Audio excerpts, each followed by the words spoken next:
Hello and thanks for joining us for this new programme on how France is coping with the coronavirus outbreak. The country is in full lockdown and our team of reporters on the ground is continuing to inform you on this unprecedented situation. We'll bring you today reports showing how the COVID-19 pandemic has disrupted the lives of us all. We start in Paris, where James André witnessed a capital that's never been so quiet. This is probably one of Paris's most iconic views, the Tour Eiffel. Usually here, there are thousands of tourists. This is where Parisians assemble for great events, such as the World Cup finals, or, for example, the 14th of July. Well, today, it is absolutely empty. This park here, which is called the Champ de Mars, is closed, has been since Friday, was supposed to reopen today, but that has not happened. The most surprising is probably the incredible silence.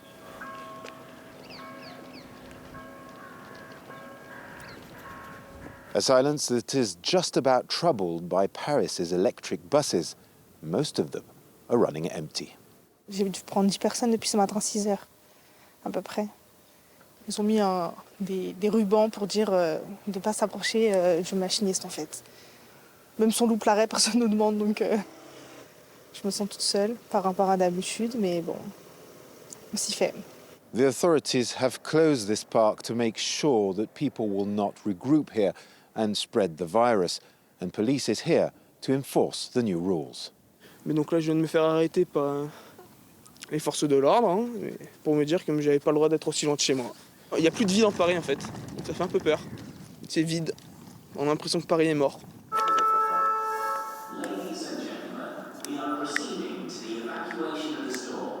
I am at the heart of Paris's shopping district. Behind me, the Boulevard Haussmann, Galerie Lafayette, but also the Printemps. These two shops only sell non-essential items, and as such, they are closed, just like all the luxury shops around this district, whether it is in Rue du Beau Faubourg Saint-Honoré, or Rue Royale, or Place Vendôme with all its jewelry shops, or Rue de la Paix. All the shops are shuttered, and there are very few people out. The Louvre as well has gone quiet, just like the other museums in Paris, as well as the cafes and all the cultural life in the capital. Some see it as an opportunity to relax.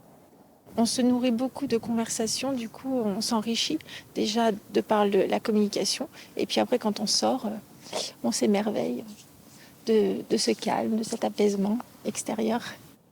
If culture is what you crave while in confinement, you should check out the Louvre's website. Just like many of the world's leading museums, it has put up a rather amazing virtual visit.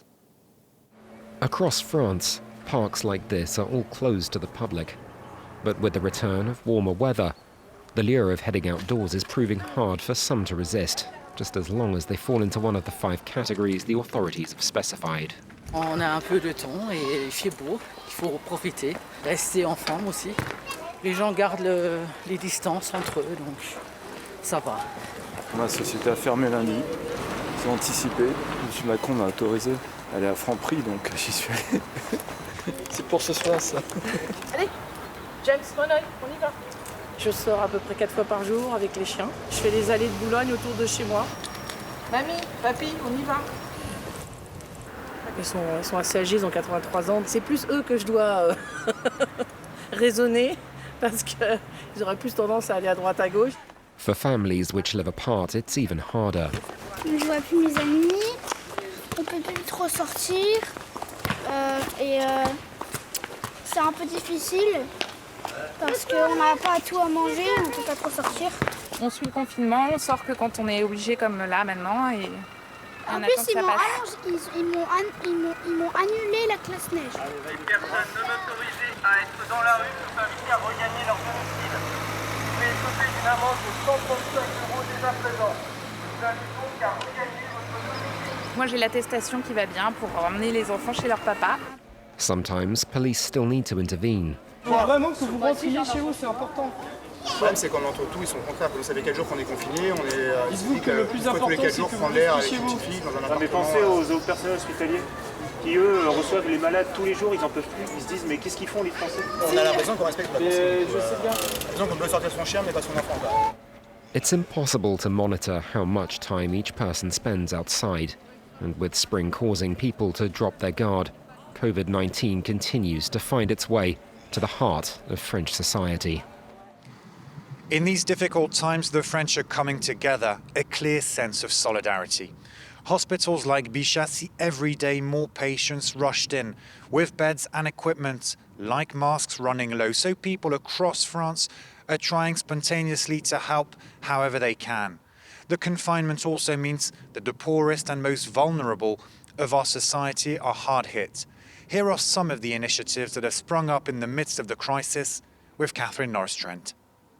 Distancing markers on the ground, obligatory hand sanitizer gel, anti-coronavirus measures put in place by Secours Populaire, a French food bank charity which hands out groceries to those in need. Zineb is a mother of 2 young children. Despite being afraid of leaving her house, she tells us she had no choice but to come to the distribution warehouse. There aren't enough safety measures everywhere. Here it's good because they make us enter one by one and enforce security distances. So we're safe. This charity shut down operations for 2 days to put in place brand new safety procedures and training for its volunteers. I'll give you the products. If you don't want them, don't touch them for hygiene reasons, okay? It's very different logistically. We're still learning how to manage it, and we are seeing that people are afraid to come, so fewer people are coming here. Before COVID-19 hit, some 80 people a day were coming to this food bank. Now there are barely a dozen. The charity has started taking unsold dishes donated by closed-down restaurants and delivering them to homeless people in hostels. They have no way of cooking, so we're bringing them ready-prepared dishes.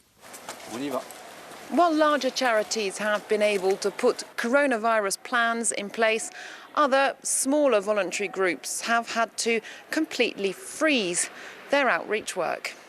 That's the case for homeless charity Robin des Rues. One of their members tells us they can no longer protect their volunteers. It breaks your heart. Even in normal times, there aren't enough resources. In times of crisis, the situation is becoming really dire. Charities are calling for specific help from the French government so that the poorest and most vulnerable in society don't become the forgotten victims of COVID-19. It's been more than a week since Laure left her car. Bonjour. Her aim to gather as much material as possible, like this elastic, and make medical masks. C'est un peu comme la théorie du colibri, si chacun fait sa part, on va y arriver. Laure started a charity mainly teaching people how to sew. The first orders for masks came from the COVID-19 crisis unit at Lisieux Hospital. Today, several hundred masks will come off the improvised production line, thanks to the solidarity of the townspeople. Donc en fait, moi je vais préparer les kits qu'on va ensuite distribuer aux bénévoles qui vont faire les masques. Dans un kit, tu as 25 mètres d'élastique, 2 feuilles de feutre et un drap. C'est essentiellement pour équiper les médecins de ville et personnels soignants qui se déplacent, infirmières, aides-soignants, aides à domicile. The pattern is based on one that was shared by a hospital in the town of Grenoble. While medical staff await the supplies promised by the government, these homemade masks will give more than 90% protection. This is Laure's final stop of the day, Christine's workshop.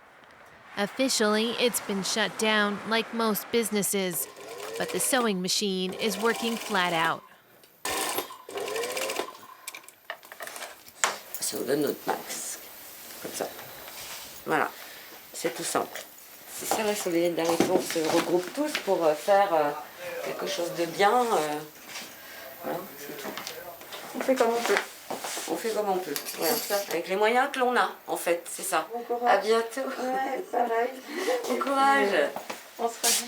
Ok, ça marche.